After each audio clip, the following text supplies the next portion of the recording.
Assalamu alaikum wa rahmatullahi wa barakatuh pour la deuxième année du collège de la fécondation à la nidation.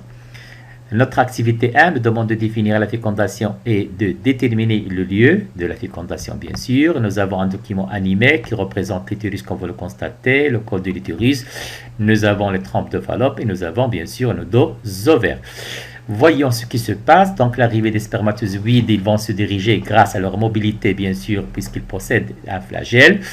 Ils vont se diriger, bien sûr, ils vont passer par le col de l'utérus, puis par l'utérus, ils vont se diriger vers la trompe de Fallope. Ils se dirigent, bien sûr, vers les ovaires. Bien sûr, peut-être vous vous souvenez un petit peu, on a parlé du chimiotactisme, c'est-à-dire une substance chimique sécrétée par les ovules et qui attire les spermatozoïdes. L'ovaire va expulser un ovule, donc c'est l'ovulation. Donc au niveau du tiers supérieur de la trompe de Fallope, il y aura rencontre bien sûr entre les spermatozoïdes et l'ovule, et c'est là où aura lieu bien sûr la fécondation.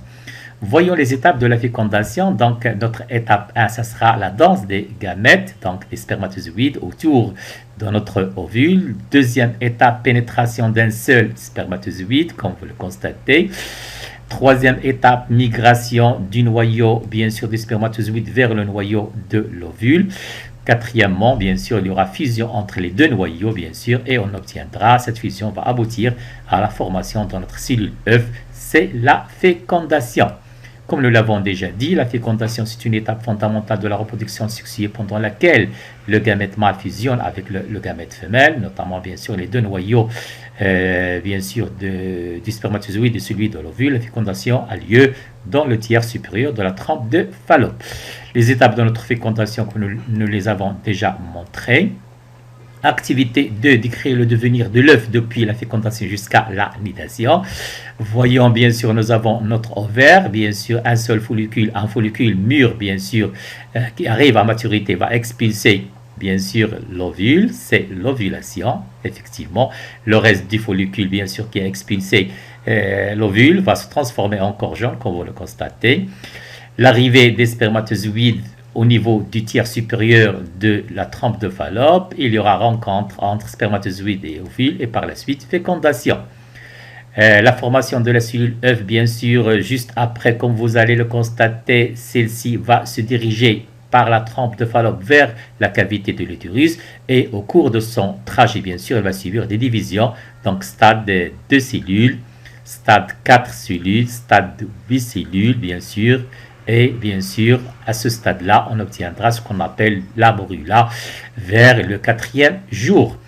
Il va continuer bien sûr son parcours vers la cavité de l'utérus. Comme vous le constatez, il va se transformer en blastocyte. Celle-ci, bien sûr, va s'implanter sur la muqueuse de l'utérus. C'est la nidation. Voilà. Et cette nidation, bien sûr, a lieu vers le 6e, le 7e jour.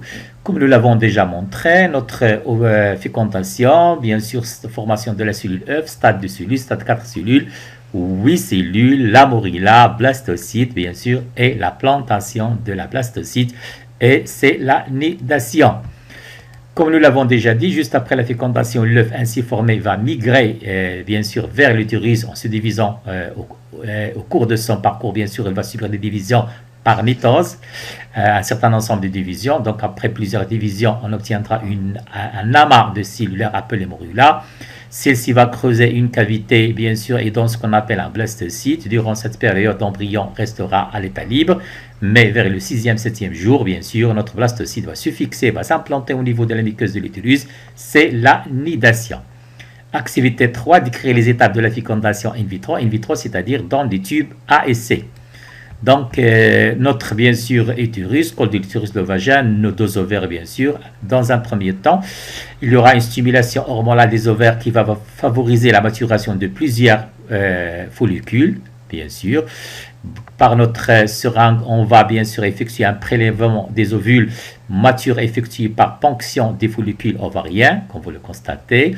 Deuxième ovaire aussi pour qu'on obtienne bien sûr un ensemble bien sûr d'ovules. Voilà, effectivement. Ensuite, dans un tube à essai, on va déposer bien sûr nos ovules.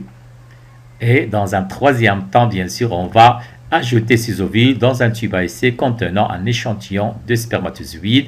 Donc la fécondation aura lieu, comme vous le constatez, pénétration du noyau du spermatozoïde, fusion des deux noyaux, bien sûr formation d'un embryon, stade 2 puis 4 cellules. Voilà, formation de notre embryon. Juste après, bien sûr, on va déposer nos embryons, bien sûr, comme vous le constatez, au niveau de l'utérus, où il y aura, bien sûr, une implantation de ces embryons sur la muqueuse de l'utérus, et c'est la nidation. Merci.